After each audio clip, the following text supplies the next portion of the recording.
All right. So good afternoon, everyone. I will be talking to you about vascular anomalies, and there'll be a little bit about the clinical matter and some on about surgery.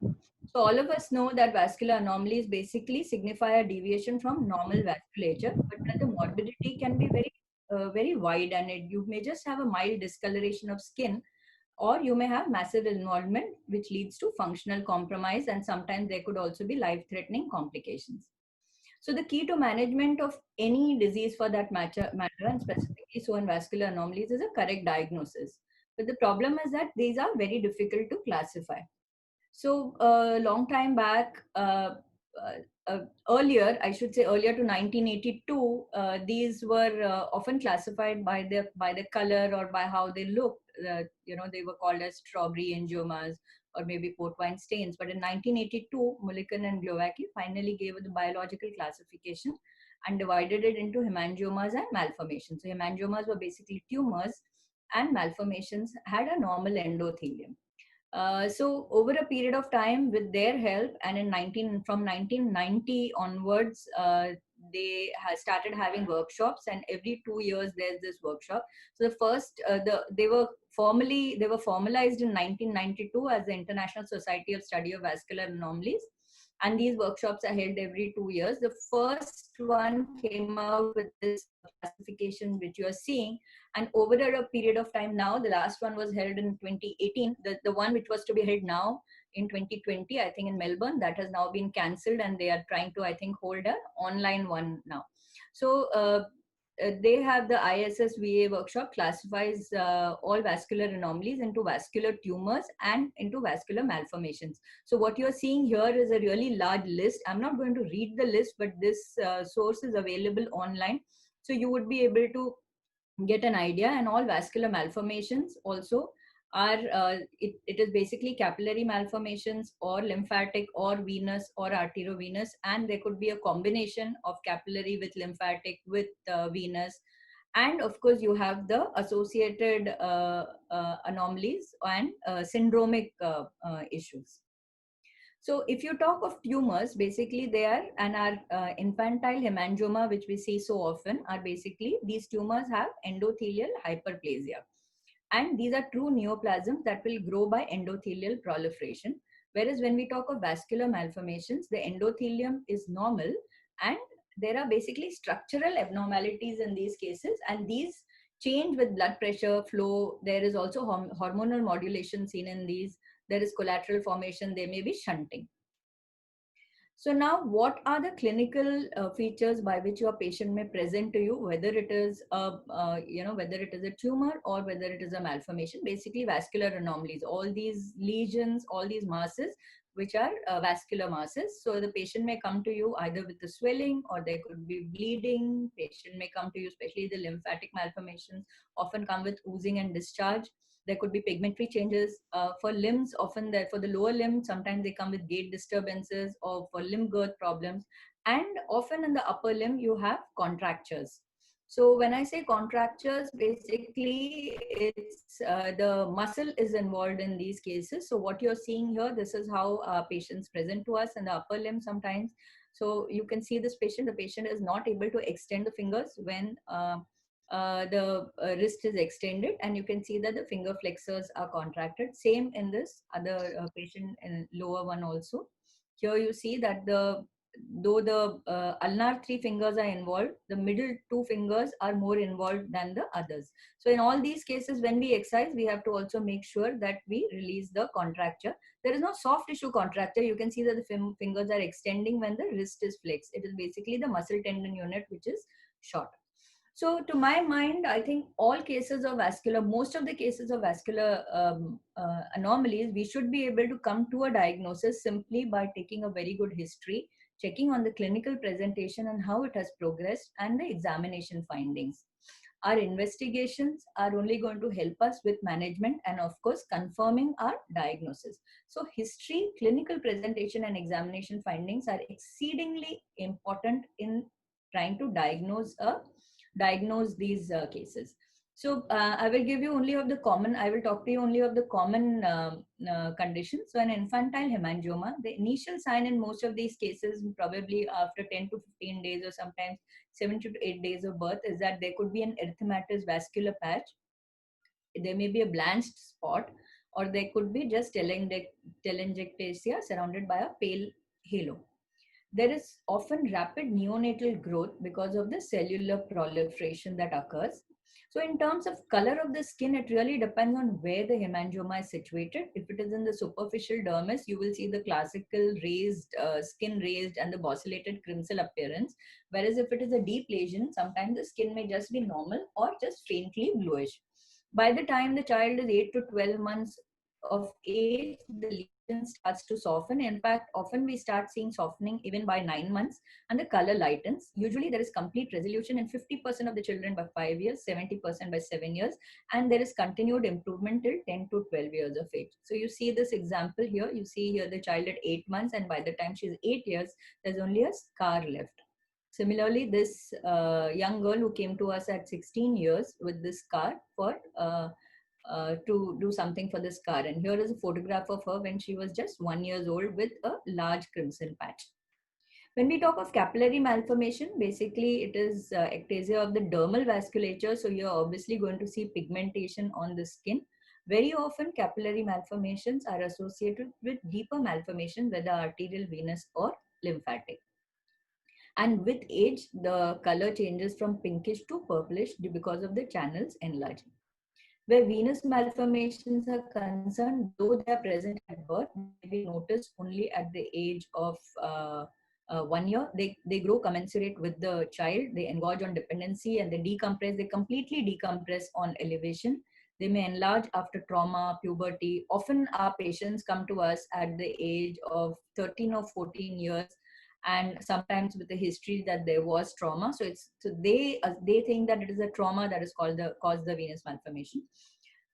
Then there could be subcutaneous thrombi or calcifications may be felt. There could be skeletal hypertrophy. Patients do have a lot of pain. The venous malformation patients, specifically of the limbs, complain of pain, and the skin may be normal or bluish. So what you're seeing here is a capillary malformation along with a really large venous malformation, and often venous malformations have extensions into the thorax and the pelvis. High flow malformations, again, they're congenital. They are less common than the low flow malformations. They're more in limbs and the head neck as compared to the trunk. The skin is warm to touch. One may be able to feel a thrill. In fact, you always feel a thrill. A bruit can be heard. Sometimes there is ischemic pain.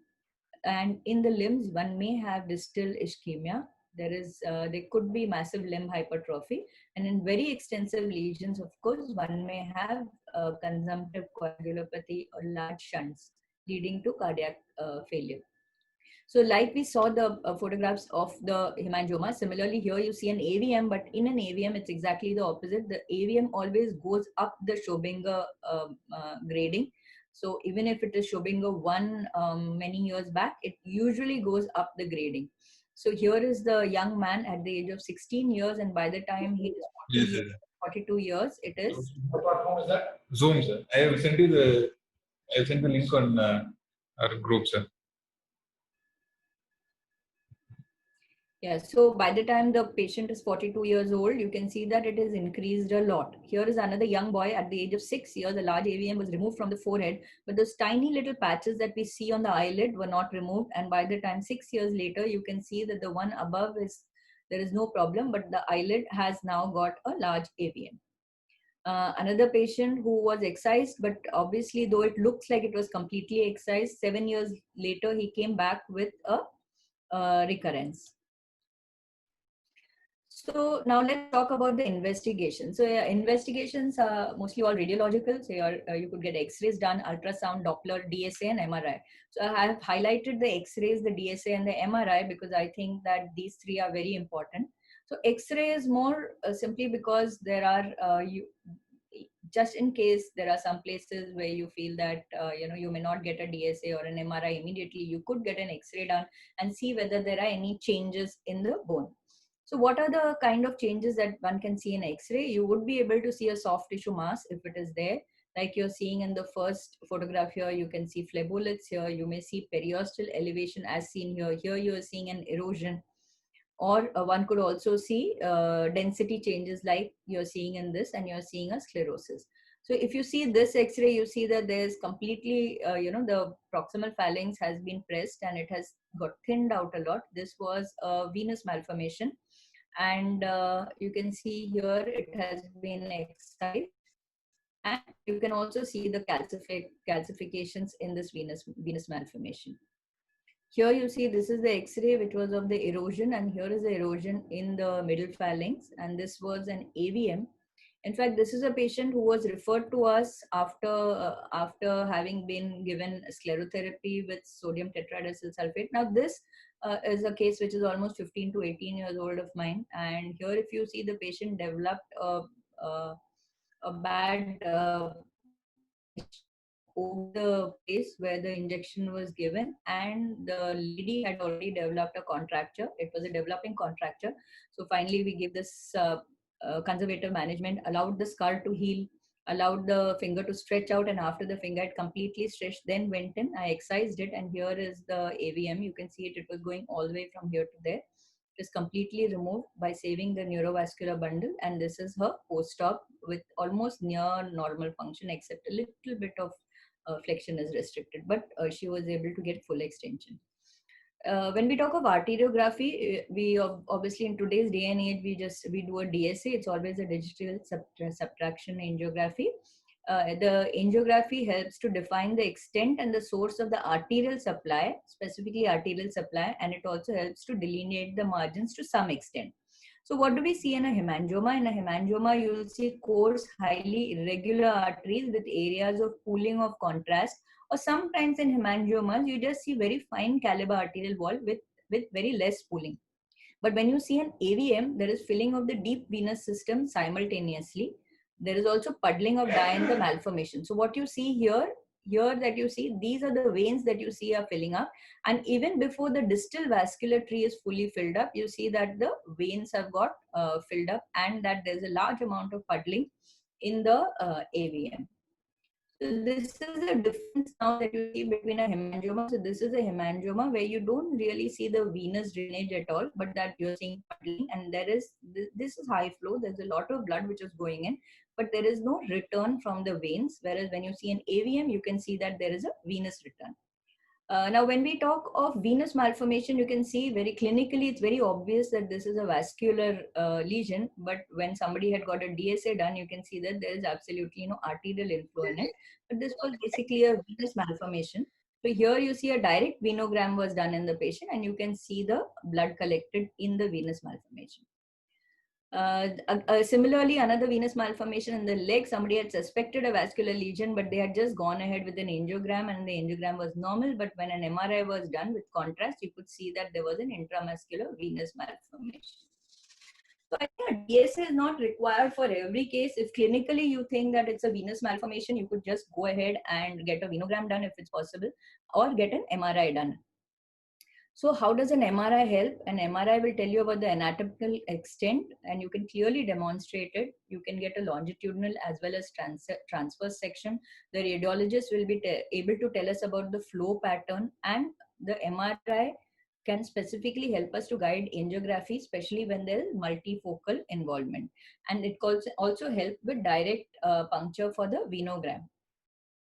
An MR angiogram, of course, also gives us a lot of good information. You can see that this is an angiogram, and here you see the AVM, and you can see the draining veins. Let's talk about management. So hemangiomas, the current management continues to be masterly surgical inactivity. But I must say that if you get a patient with a really small hemangioma in an important area and the parents are very worried, you could very much go ahead and excise it if you're worried that, because one never knows how it's going to behave and how fast it's going to increase in size. But hemangiomas in the early phase are very high flow lesions, and it is only later, once they've involuted, that they become non-vascular. So sometimes treatment may be needed for local complications. Propranolol and steroid therapy do really well in hemangiomas, which are increasing in size. And there is now increased evidence that says that propranolol is much safer than steroids. So steroids and propranolol in our institute at least is given by the pediatric surgery department because they handle the children. So where prednisolone is concerned, the response is seen within 7 to 10 days, and in propranolol, the response may even begin within within a day or 2 days. It is important for us to remember that we need to continue propranolol for some time, and you may have to continue it for almost 12 months because it is possible that a rebound growth may occur if the propranolol is stopped. In terms of management of the low flow malformation, where capillary malformations are concerned, one could just go ahead, do cosmetics, use cosmetics, do lasers, or do tattooing, or do an excision, debulking, and reconstruction of the part. For venous malformations, I think all venous malformations are not amenable to surgery, or for that matter, may not even need surgery. So you could give compression garments, give simple analgesics, get a baseline MRI done that will tell you the extent of the lesion. The patient, if he or she has a swelling, may still request an excision for aesthetic reasons, or basically request treatment for aesthetic reasons. The sclerotherapy does exceedingly well for venous malformations, which are, I should say, maybe not of the limbs, but for the head, neck, and of the trunk. Sometimes patients may undergo 8 to 9 sessions of sclerotherapy, and they show very good results. So even if there is a 50% reduction or 60% reduction, that is very good, and the patient can very much live with that malformation then. If there is persistent pain, if there's some functional impairment, or in the limbs if there's nerve compression, then one could of course go ahead with surgery. So let us say we are going ahead with surgery for a venous malformation in the limbs. We can make it a staged excision. We can go from distal to proximal and do the dorsal side before you do the volar side. Always preserve the neurovascular structures. If you're doing digits, then do one side of the digit in separate stages. If there is a nerve involvement, make sure that you avoid any interfascicular nerve dissection. It's quite okay if some malformation gets, a venous malformation gets left behind in the nerve. Do complete dissection in any one region. Always await for function between the stages. Remember information that there may be a thoracic or an abdominal or a pelvic extension, so you have to be exceedingly careful. Also, venous malformation also have large venous lakes sometimes, so one may go in and then realize that it's a large venous lake. So it's not really like a vessel, but it could just be one large lake. So you have to have, especially if you're not doing it in the limbs, then you have to have adequate gel foam and your Surgicel and stuff like that ready to be able to give pressure and take deep stitches. In very extensive venous malformation of the lower limbs, basically please confirm that deep and the superficial venous systems are both not sclerosed, and confirm the presence of the deep veins before you sclerose or excise the superficial veins. Where high flow AVMs are concerned, you could give it either embolization or surgery, or a combination of embolization and surgery. Embolization may be either curative or preoperative or palliative, because where high flow lesions are concerned, every lesion, every mass may not be amenable to surgery or even complete embolization sometimes. So now embolization can have its own issues. I have showed you the first photographs, and the second one that you see below is another patient with a really high flow AVM. And post embolization, you see that he had developed a lot of patches. This is a patch on the nose. Even his tongue, half his tongue had got developed necrosis, and there's a lot of necrosis of the chin. So sometimes these things can happen. Anyway, later he was excised and reconstructed, and here is him with a good well-settled DP flap at 2.5 years. So what is your aim of surgery in an AVM? The aim is basically to remove the nidus of the AVM completely. When I say nidus, it is basically that is the nidus consists of the arteries and the veins, which forms the AVM. It is not the feeding vessel, but the actual arteriovenous malformation. So one needs to remove the nidus completely. We also need to avoid any condition which leads to ischemia in that area. Try and replace with normal vascular tissue, and all this is going to help you to prevent expansion. If we do a partial excision of an AVM, invariably there's opening of all those peripheral fistulas which were not seen earlier, and this is going to aid in the collateral circulation, and it only is going to expand the AVM. So this is not going to help us at all. We also have to remember that whatever treatment modality we do, usually it accentuates the peripheral ischemia. Hence, I think replacing the tissue with normal vascular tissue is very important. So where an AVM is concerned, I think our first chance is the best chance. What about the extent of resection? So determining this extent of resection can be a very difficult proposition, and it is a very critical aspect of surgery.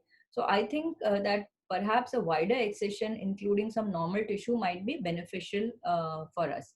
So here you see this is an exceedingly large AVM, which is going from mid-arm to the mid-forearm on the extensor aspect. And this has been marked.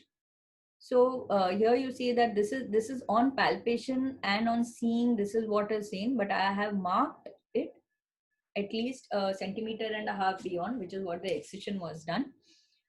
So after it is completely excised, this has been, and you can see here there is bare bone, complete excision has been done, and this was replaced with an large ALT. This is another large AVM of the hand and the forearm on the ulnar border, more so on the ulnar border. Many of these cases, somebody has attempted to excise before they have sent to our institute. Again, a very aggressive excision has been done. Post-operatively, you can see that there were some skin changes, but it finally settled. But again, here you see that I've gone right all the way up to the bone. Everything that is possible has been removed. So in an AVM, be aggressive, try and aim for total clearance, do not do debulking, use all available investigations, take the help of your interventional radiologist to optimize results. But I must say that for the limbs, often I do not get an injection done because we do have control of the tourniquet. So for all these cases, I have not got any embolization done. But every case which is a head, neck, or anything which is not a limb always has an embolization done.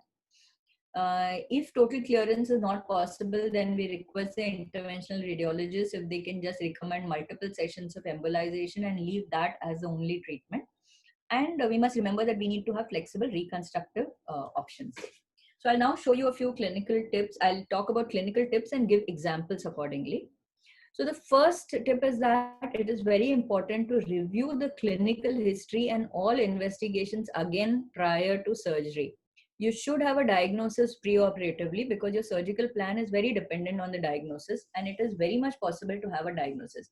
Sometimes it is difficult for us to understand exactly what tumor it is. We know that there is a very large number of tumors which is there in the ISSVA workshop classification, but at least we know that it is a tumor or a malformation, and where the malformations are concerned, whether it is an AVM or a VM or a lymphatic. Always discuss your MRI and the DSA with the radiologist. It is not that easy to read an MRI. I quite openly say that not that easy. I'm okay with reading limb MRIs, but it is not that easy to read of the head neck area. Also discuss the DSA with the radiologist. And when you're reading that MRI, be aware of the neurovascular bundles with respect to the mass in the limbs. Always mark the borders of the mass because once we raise the tourniquet, it tends to all flatten out, and it is going to, because we are exsanguinating the limb, later you cannot feel the mass, especially if it's a malformation. You should ideally counsel, prepare, and plan for flap always. So like you see in this case, I have planned for a posterior artery flap, and the perforators are marked and kept ready. So here you see this is the venous malformation, and here you see how it has completely collapsed. So here it is a fingertip, it doesn't matter, but if it was in some other area, you would not be able to make out the borders. So marking the borders is very essential. Always use tourniquet in the limbs. It is going to be very helpful, and you will not have a bloody feel, and you can do your surgery within the, try and finish your surgery within the tourniquet time. So if you see here, here is a patient with a very high lesion on the medial arm, and there was inadequate space here for tying our usual pneumatic tourniquet. So I remember in this case, I had used the Eschmark bandage as a tourniquet. And I have also marked, I had Dopplered the brachial artery. So here is the brachial artery, and this is just, and this is the marking of the lesion. When you see the MRI, you see that it is abutting the neurovascular bundle, and in places the neurovascular bundle is actually, the nerve is completely inside the lesion also. So here you see after it has just been opened, and here the ulnar nerve is being extricated from this hemangioma. This is after full excision. Now, in case it is too large and it is going all the way, let us say up to the axilla or all the way up in the thigh, can we excise it yet under tourniquet? I think we can yet excise it under tourniquet. So you can do part of it under tourniquet. For example, if you see this case, here is a case where there is a very large vascular lesion mass, which is going all the way from the upper thigh to the mid calf. You can see all these large blood-filled spaces here. Here, because of the large muscle mass, of course, it's not seen that well. So I've tied a tourniquet in the upper thigh. I've opened it up, and so usually one can always find a plane. So here you see, using a plane, I have removed the whole tumor, and this is the sciatic nerve, and here is the tumor completely taken to one side first. After that, it is completely excised, and you can see that it has been flipped here. So all its blood supply has been clipped from the main vessel. After this, the dressing is given below, and the tourniquet is removed, and the rest of the tumor is then taken out. If it's very large, one can also stage in some cases. Except for an AVM, you can always stage the others. So if you see here, this is one patient with a very, very large malform anomaly, which is involving the whole upper limb. When he first came to me, I wasn't really sure what it is. So I told him that I would try and excise the one on the dorsum of the hand first, and then we would take it ahead. I knew it was not an AVM. It was not a very high flow lesion. There was no thrill or bruit, but it was obviously very, very large blood filled spaces. So here you see I've first taken out that on the dorsum. This is a video.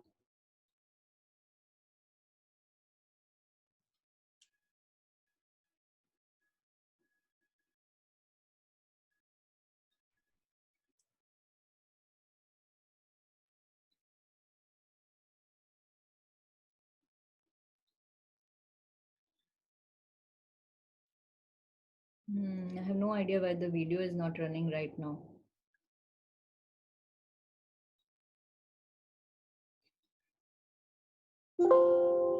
It may be a separate file, madam. No, I have been using, I mean, this is on my own laptop, no? So it's not on, it normally just runs. Okay. I don't know whether it's just because we are running it on Zoom, because I did a timing sometime back. I'll just go to that, back again to that Sure. slide. Let's hope that it runs now.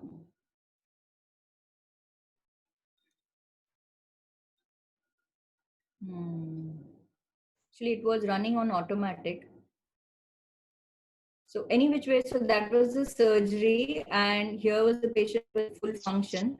So after that was a video. Now after we did that, since things went okay, in fact I did have a lot of issues. He had developed an abscess later, and I had to release the abscess in that blood filled spaces along with tourniquet. Be that as it may, he was quite happy with his function of the hand. So finally I went ahead and did surgery twice more in the patient.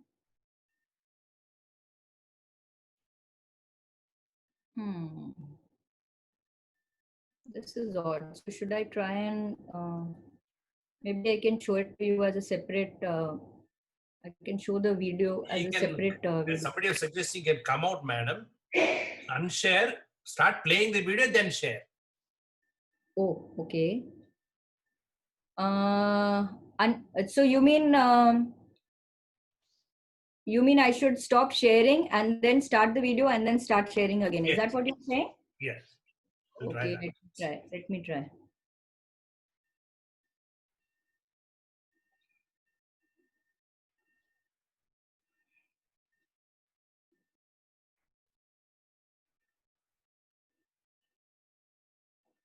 No, just a minute. I'll be back. Yes, ma'am.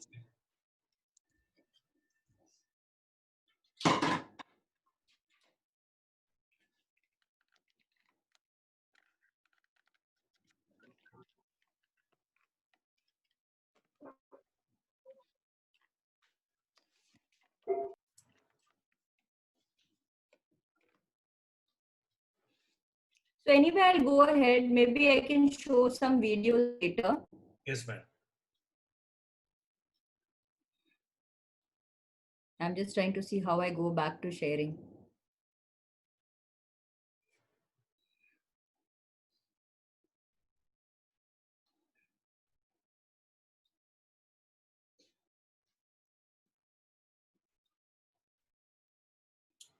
Yeah, we are back with the slides, Yeah, madam. we are back with the screen. Yes.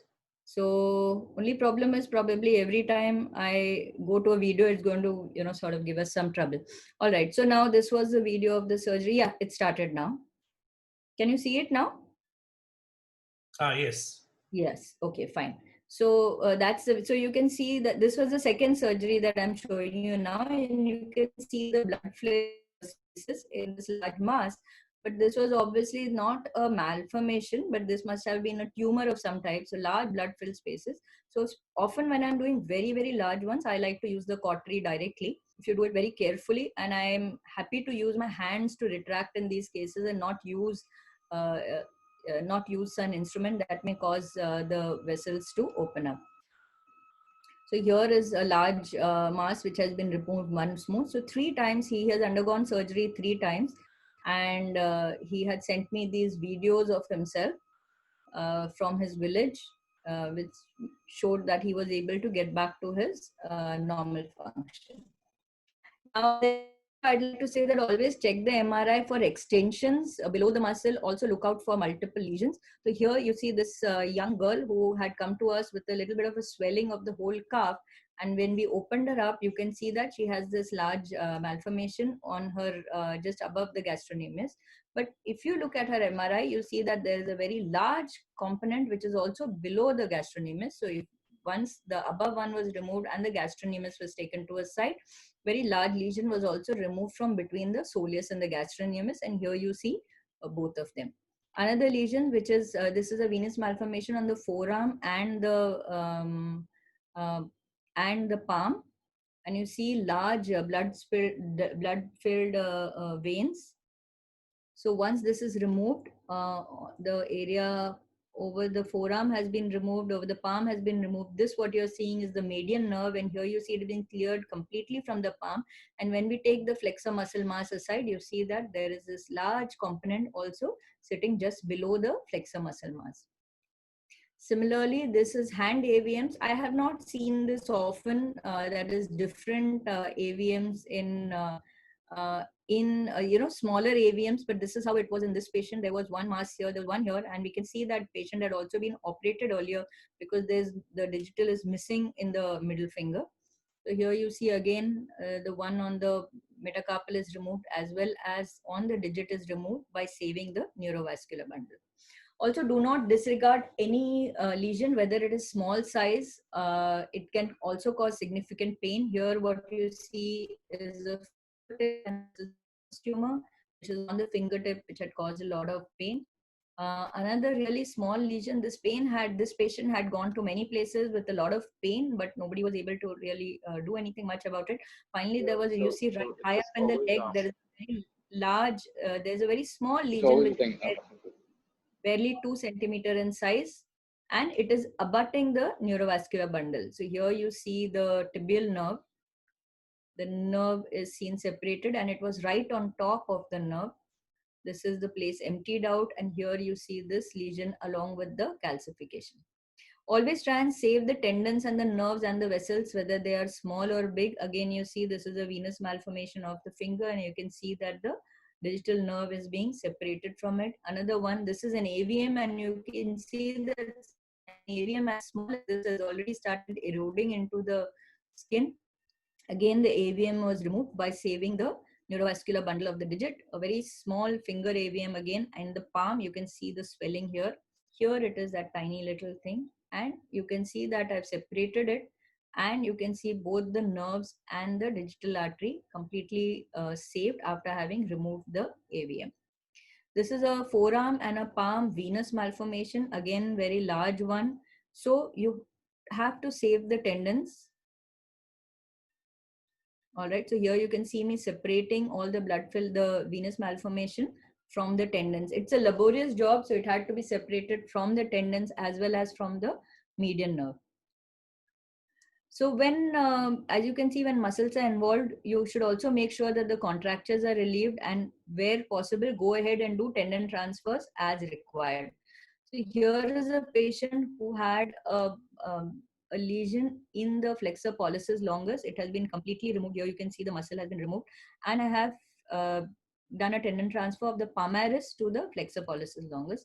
Another patient with an exceedingly large lesion. This is an AVM of the forearm, and it involved the FCU as well as the flexor digitorum profundus. The patient is able to extend her fingers only when she flexes her wrist, and an ulnar deviation. You can see here that this is a vascular mass, and you can see that the veins are also already highlighted in this. So I have mentioned in this query AVM because the field didn't seem to be like an AVM. I don't know whether it was simply because it was in the muscle. So here you see I've opened it out, and the ulnar nerve is now coming under vision.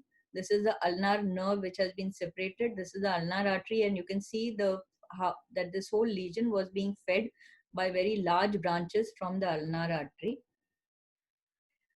The whole of the FT has been removed, and there is no AVM left behind anymore in the forearm. Now, to be able to give her function, I have made sure that the muscle was separated from the distal tendon, so that I had some distant tendons available. Also, that full extension was possible with the wrist straight, so that the contracture was now released, and a tendon transfer was done using the FDS. So this is her video of post-op video of function. This is about 3 or 4 months later. She was able to now flex and extend and do all functions of the hand. Another similar patient, you see again, there is a, so this forearm doesn't look very large, but the patient does have an AVM again in this patient. Here you can see that I have flexed the wrist just to make things a little loose out here, and so that I'm not working and operating on very tight spaces. And here, this is the radial artery bundle. Here you can see me operating and dissecting the vascular lesion from the radial artery.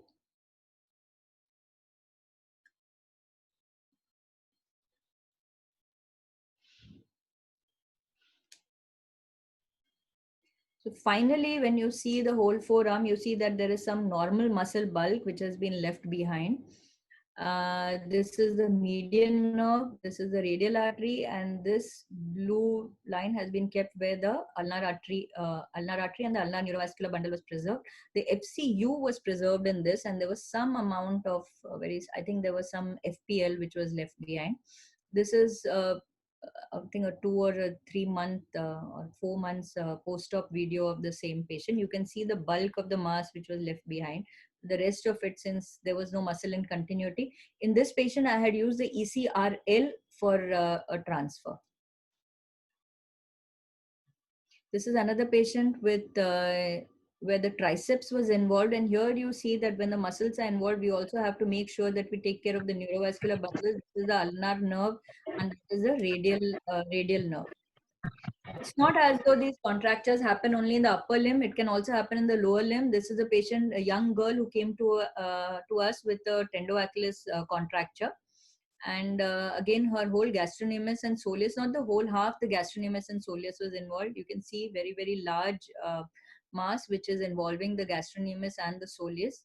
So it has been it was excised partly, but I managed to leave some amount of the TA for her.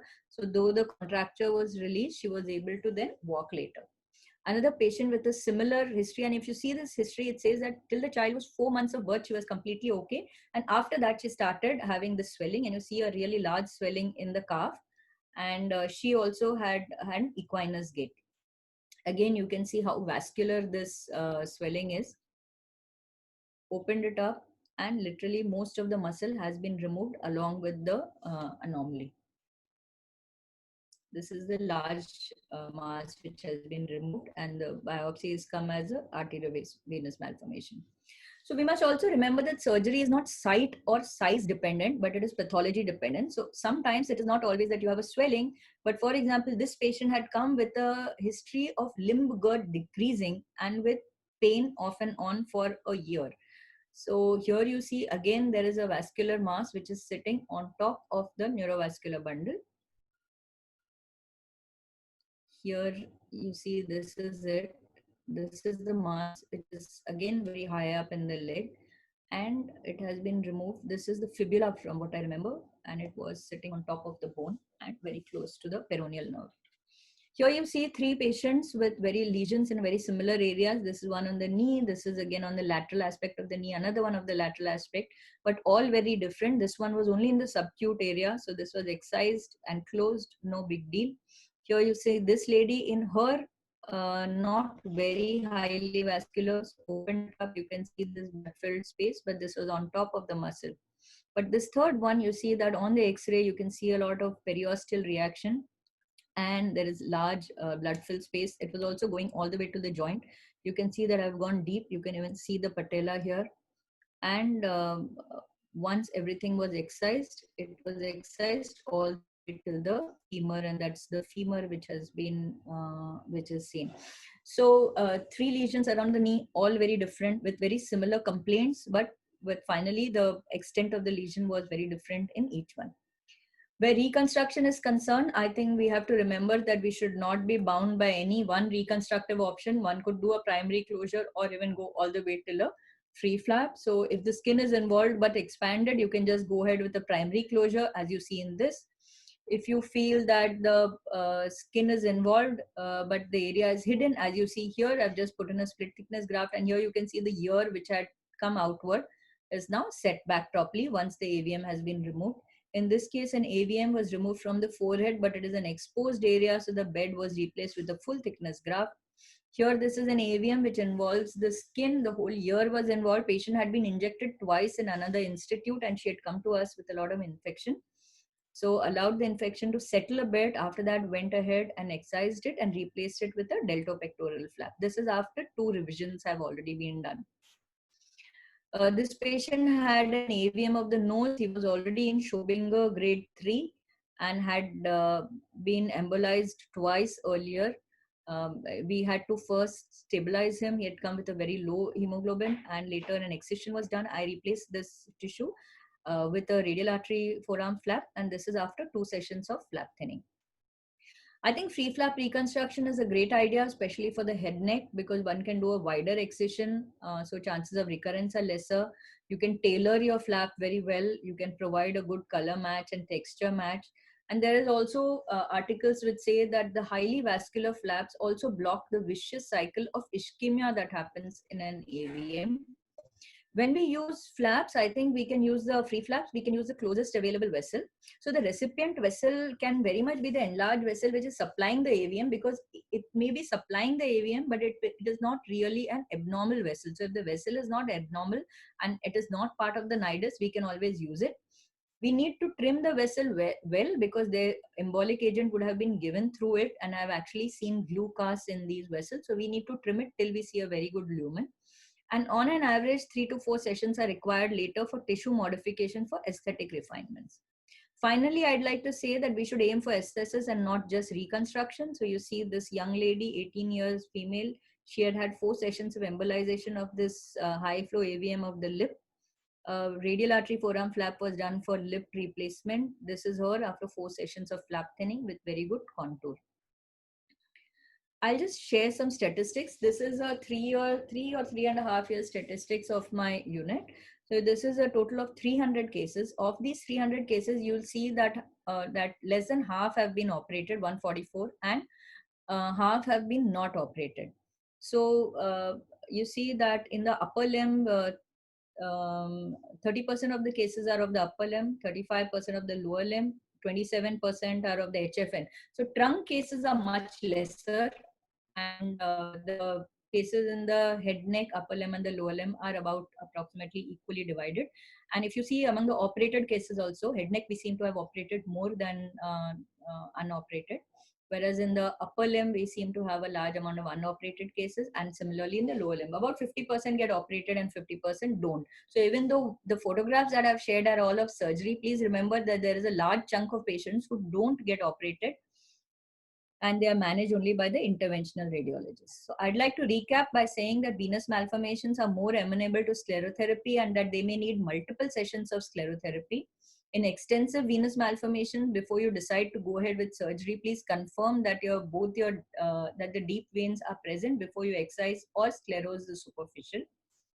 In venous malformation, be aware of venous lakes, extension of the abdomen or pelvis. In high flow lesions, highly selective embolization is exceedingly important, and most of the patients do need excision. Though the nidus gets blocked, the size of the lesion may not decrease. And do take the help of your interventional radiologist, especially for the head neck lesions. This is just a list of all the points that I mentioned. Mark the borders of the mask, counsel, prepare, plan for flap, use tourniquet in limbs. If it's too large, you can always excise part of it under the tourniquet, or you could always do it in stages if it's not an AVM. You can always check the MRI for extension, discuss your MRI and the DSA with the radiologist, be aware of the neurovascular bundles with respect to the lesion. Don't disregard the smaller malformations, especially I think even the AVMs, because finally they are only going to go and increase in size. Save all your tendons, nerves and vessels. When muscles are involved, make sure that you remove adequate amount of muscle and remove the whole tumor or the anomaly, so that the contracture gets relieved, and go ahead and do tendon transfers at the same time. It's exceedingly difficult to go into that area again. We must remember that the surgery is not site or size dependent, but pathology dependent. Also, try and use all the possible reconstructive options that you have in an aesthetic manner. So I think a systemic multidisciplinary approach can make this very difficult clinical problem easier to manage. I had penned a chapter on vascular anomalies in the textbook of plastic surgery of Dr. Karun Agarwal, which I had co-authored with Dr. Jyotsna Murthy. I would like to leave you by saying that we should be stubborn about our goals, but we should always be flexible about our methods. Thank you. Thank you, ma'am, for such a wonderful lecture and real wonderful images. I think we'll have time for maybe one or two questions. If anyone, please raise your Amarvani, your question to madam. Good afternoon, and thank you very much for an extensive lecture and very excellent work, ma'am. I just wanted to ask you, when you are planning surgery or angioembolization and AV malformations, because there is arterialization of the vein, how do you determine which is the vein and which is the artery? I think you will have to clip the artery before and then go to the vein later. That's what I was taught. Yeah, so I have an amazing interventional radiology department, and we have a separate set of sort of radiologists who are doing the head neck work and the limb work. So they are the ones who are doing the embolization or the sclerotherapy. As a surgical department, we do not do the embolization or the sclerotherapy. So I will not be able to help you out by saying how the sclerotherapy or the embolization is done. So where embolization is concerned, for an AVM, they do it either of two ways. If they are able to do it, they do it by a highly selective technique, which means they go by Seldinger and then they try and go to as close to the nidus as possible. One thing you have to remember when you are embolizing an AVM is that you have to go inside outwards. So the minute if you try and embolize it from a slightly larger vessel, then you will land up blocking something which is more proximal and then only increase the chances of collateral formation. Does that help you? Does this answer help? Ma'am, perioperatively, how do you decide which is an arterialized vein or which is the artery, feeding artery? So perioperatively, I'm not really going into the AVM at all. If you saw the surgeries that I did, I'm going beyond. I'm going beyond. I'm taking out the whole nidus. Okay, ma'am. Thank you. Yeah, I'm not attempting to go into the lesion at all.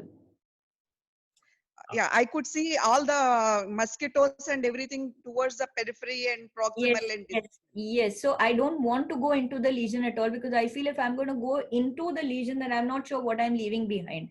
Hence, right in the beginning, I had said that I would much prefer to keep a, like you would do for a malignancy, I would much prefer if I can keep a bigger leave 1 or 2 centimeters or take off a little extra in an AVM as compared to taking off less. Thank you very much, ma'am. Thank you. Okay. Any other question? Ma'am, if there are no questions, thank you so much for your wonderful class. And then we would be glad if you can spare some time to come up with lectures on burn management. Sure, I will do that. Let me know, ma'am, when you have free, then we'll accommodate. All right. Thank you so much. Can I ask a question? Yes. Yes, Shalini. Hello. Yes. Ma'am, what is the role of lasers, ma'am? Is it limited only to capillary malformations, or in case of small, like in the fingertip venous malformations, will laser work? We don't have The one- lasers, or yeah, so I will not be able to tell you exactly, but when I have spoken to people who are doing lasers, they say yes, capillary malformations, they do work, but you're not able to take care of it fully. Also, there are some machines now which can take care of slightly deeper lesions, that is your hemangiomas or the venous malformations also. But I don't know whether I'm seeing Haryani's name here, so whether he would be able to give us an answer, whether this is Ajay Haryani who is working with Dr. Dhami. Yeah, Dr. Haryani. Yeah. Vinita, Yeah. hello. Yeah, you can get me right. Most of the portwine stains and all that can be managed by pulsed dye laser. Yeah. They require multiple sessions because surgery is not there for portwine stains, the big lesions. You cannot just graft it. And you get with laser almost with, you can see about 85 to 90% clearance portwine stains. Okay. It was a nice talk, Vinita. Thank you. Thank you, Ajay. Ma'am, and what about lymphatic malformations? How common is it? How do you approach lymphatic malformations? If I see our data, barely 2-3% would be lymphatic malformation, not more than that.